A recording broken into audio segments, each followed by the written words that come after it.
네, 여러분 안녕하십니까. 2025년 10월 21일 이민멘토의 주식 레벨업 시작해 보도록 하겠습니다. 일단 오늘 시장 오전에는 굉장히 강했습니다. 아마도 미국 시장이 또 3대 시장 자체가 애플의 강세에 힘입어서 폭등이 나오다 보니까 오전에는 좀 강하게 올라가서 이러다가 3,900포인트도 되는 거 아니야? 라는 얘기가 나왔고, 일단은 하이닉스는 장중에 50만 닉스를 찍었고요. 좀 중요합니다. 삼성전자는 100원 부족한 10만 전자, 그러니까 10만 원을 찍지는 못했어요. 그러면서 한 1시 기점으로 시장이 조금 밀리기 시작했습니다. 시장이 밀리면서 시장의 밀림의 중심에는 또 삼성전자와 하이닉스의 영향이 컸었다 라고 보시면 돼요. 그래서 일단은 시장이 오늘 어떻게 본다면 음봉으로 끝날 가능성이 되게 높아요. 지금은 장 종료되기 한 30분 정도 전인데 음봉으로 끝날 가능성이 높습니다. 근데 저는 이 음봉이 사실은 저번 주에 좀 나와줬으면 좋겠다라고 말씀을 드렸던 것 같아요. 저번 주 월요일날 급락이 나오고 화요일날 애매모호한 장이 왔을 때 짧으면 수요일 아니면 금요일까지 일주일 내내 조정이 올 수 있겠다라고 했는데, 수요일부터 갑자기 시장이 급등하기 시작해서 3,800포인트까지 넘어갔기 때문에 시장은 좋은데 약간은 급하네요 라는 느낌으로 말씀을 드렸던 것 같습니다. 그래서 아무리 맛있는 음식도 급하게 먹으면 체하듯이 굳이 급하게 갈 필요는 없는 거거든요. 왜냐면 글로벌 증시에서 우리가 작년 11월, 12월 정말 아픈 얘기지만 작년 11월, 12월처럼 혼자만 밀리고 있는 게 아니고 글로벌 증시에서 가장 많이 올라가고 있기 때문에 조금은 속도 조절이 좀 필요하다. 그래서 오늘 오전장에도 상당히 좋게 시작을 했지만 시장이 1시 이후에 밀리는 거는 저는 건강한 조정이라고 봅니다. 이 건강한 조정이 예를 들어서 언제까지 갈 수는 있을지는 모르겠지만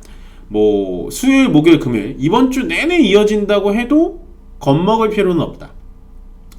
제가 겁먹을 필요가 없다라고 말씀드리는 일례 중에 하나는 뭐냐? 시장이 이제 떨어지니까 인버스, 곧버스에 투자한다? 이거 아니라는 거예요.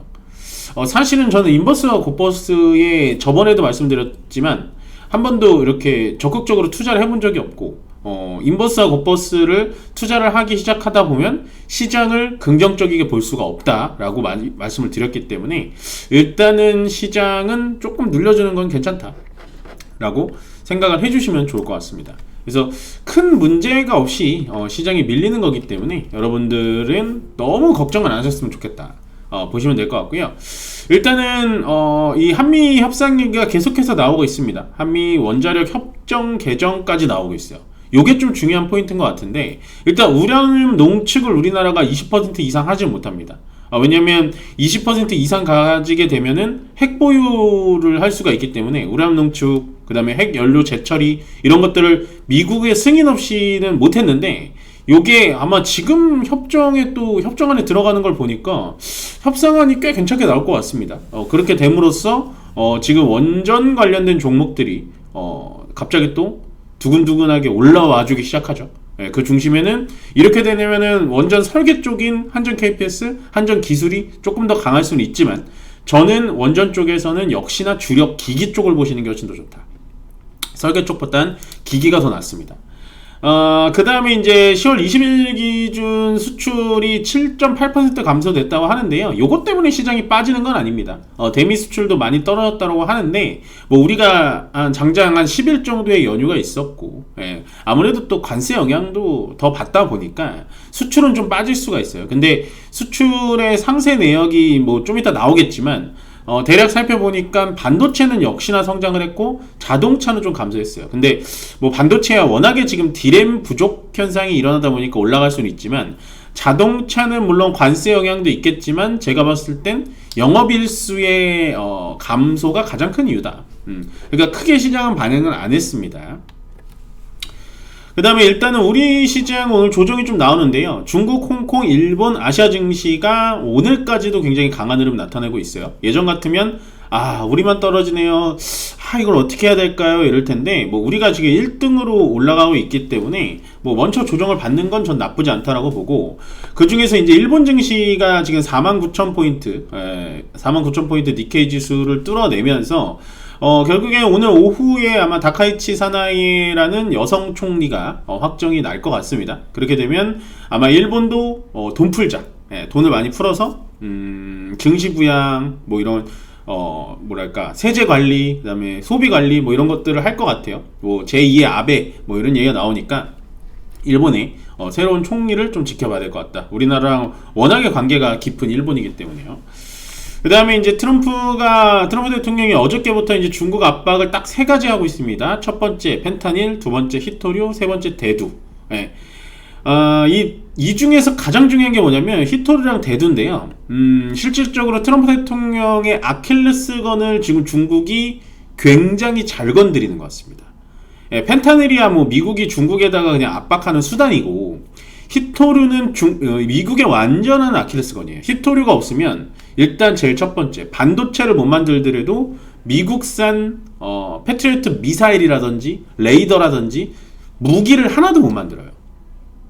예, 공군 비행기 있죠, 전투기 하나도 못 만듭니다.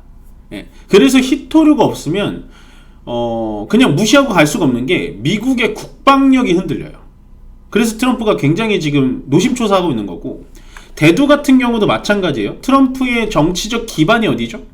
예, 보통 농장 쪽입니다. 농부. 예, 파머들이라고 하죠. 파머들.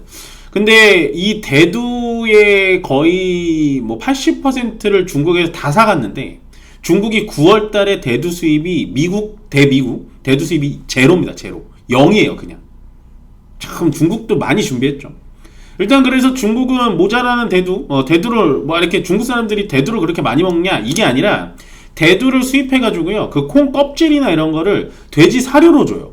중국 분들이 돼지고기를 좋아하기 때문에 돼지 사료로 주는데, 그걸 지금 미국에서 수입해야 될 걸 브라질 이쪽에서, 남미 쪽에서 수입을 많이 하고 있습니다. 그래서 아마도 일본으로 돌아가면 이번에 한미 원자력 협정이 나오면서 우리나라한테 대두 압박을 좀 할 수가 있어요. 많은 양은 아니겠지만 그거까지 연계를 해줘서 보시면 될 것 같다. 보시면 되고, 강세협정 오랜만에 조선 기자재 쪽 좀 좋은 흐름 나타내고 있습니다. 저는 연속 상승성은 분명히 나올 수 있을 거라고 보여지고요. 조방원 중에 조선이 가장 늦게 기지개를 펴는 모습 보여주고 있고, 밑에 자동차는 지금 조선과 자동차는 세트로 보셔야 돼요.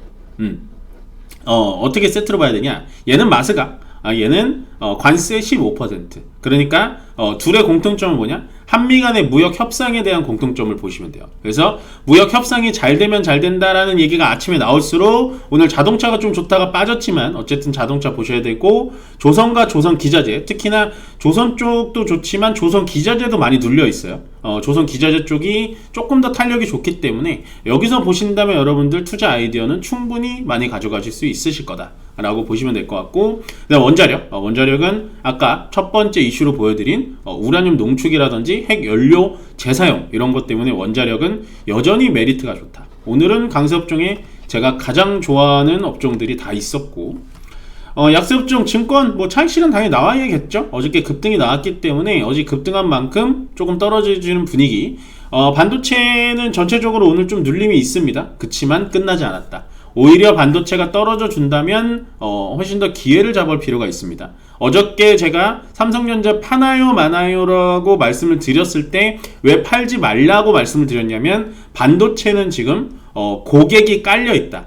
디램의 수요, 그러니까 디램의 공급을 수요가 따라가지 못한다. 막 그런 거 있잖아요. 뭐 돗대기 시장처럼 이제는 반도체, 특히나 디램 메모리 쪽에 대해서는 갖다 놓으면 팔려 나가는 수준이에요.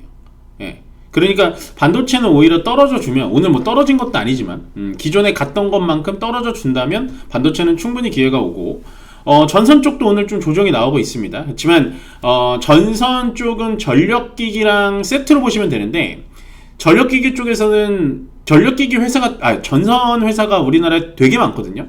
근데 거기서는 꼭 선별을 하셔야 돼요. 선별을 할 때 뭘 선별해야 되냐? HVDC라고 고전압 송유 전원 연결기를 만드는 회사만 사시면 될 것 같습니다. 뭐 전선이라면 일반 전선 막 이런 회사들도 많은데 그런 회사들 말고 꼭 받아 적으세요. HVDC를 하는 회사로 매집을 해 가시면 충분히 좋은 영향이 있으실 거고, 그다음에 로봇과 로봇 부품 살짝 조정 나오기 시작했죠. 사실은 저는 로봇에 대해서는 긍정적으로 보지 않았다. 제가 조금 섣부르게 판단했습니다 라고 이실직고를 했는데, 사실은 이렇게 실적 발표 시즌에 로봇이 간다라는 건 전 아직도 이해를 못하겠어요. 사실 뭐 어저께 휴림 로봇 가고 뭐 유진 로봇 가고 뭐 이런 것들이 가는 거에 대해서는 저는 아직도 좀 받아들이지 못합니다. 예, 물론 이거는 저의 매매 스타일이고 제가 시장을 보는 스타일이기 때문에 제가 이렇게 얘기했는데 로봇주가 내일 또 급등이 나올 수가 있어요. 제 말이 무조건 맞다라는 건 아니고 제가 보는 기준에서 제가 시장을 보고 종목을 선점하고 테마를 선정하는 기준에서 로봇주들의 지금 상승세는 약간은 오버슈팅일 가능성이 있다. 왜냐면 숫자가 없는 종목이기 때문에 저는 좀 조심스럽습니다.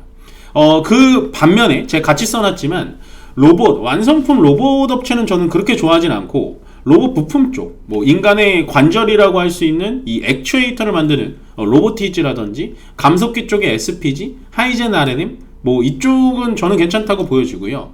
부품이라고 하기에는 뭐하지만 하드웨어와 소프트웨어를 꼭 나눈다면 이 소프트웨어 쪽에 클로봇, 시메스 이쪽은 로봇 쪽에서는 좀 봐도 되는데, 지금은 우리나라의 이제 완성형 로봇이라고 하는 완성형 로봇을 만드는 회사들은 약간은 테마와 수급으로 올라갔다라고 저는 합리적으로 생각해요. 왜냐면 중국의 유니트리라든지 이런 중국 로봇 업체에 상당히 밀려있기 때문에 차라리 부품 쪽에 액추에이터 쪽을 보시는 게 저는 조금 더 안정적인 투자가 되지 않을까라고 조심스럽게 좀 말씀드려 보겠습니다. 네, 일단 오늘 정리를 하자면요, 오늘 정강의학에 조금은 힘이 빠지는 시장입니다. 힘이 빠지는 시장이고 3,900포인트를 목전에 두고 왜 조정이 나오냐, 이제 하락이 시작이냐 라고 한다라는 건 저는 결사 반대의 의견을 또 한 번 드립니다. 시장은 매일같이 올라가지 않고요, 늘 조정이 나오고 이 조정은 내일 모레까지도 이어질 수 있습니다. 언제까지 갈지는 모르지만 어쨌든 시장은 우상향이다. 특히나 올해까지는 분명히 뭐 4,000포인트는 전 예상 못하겠습니다. 3,800포인트까지만 예상을 했기 때문에 더 이상의 예상은 좀 무의미하다라고 보여지고요. 일단 3,800포인트를 넘어간 이 시장에서 급하게 올라왔으니까 쉬어가는 하루의 하나다라고 생각하시는 게 가장 좋을 것 같으니까요. 저는 여기서 마무리 짓도록 하겠습니다. 고맙습니다.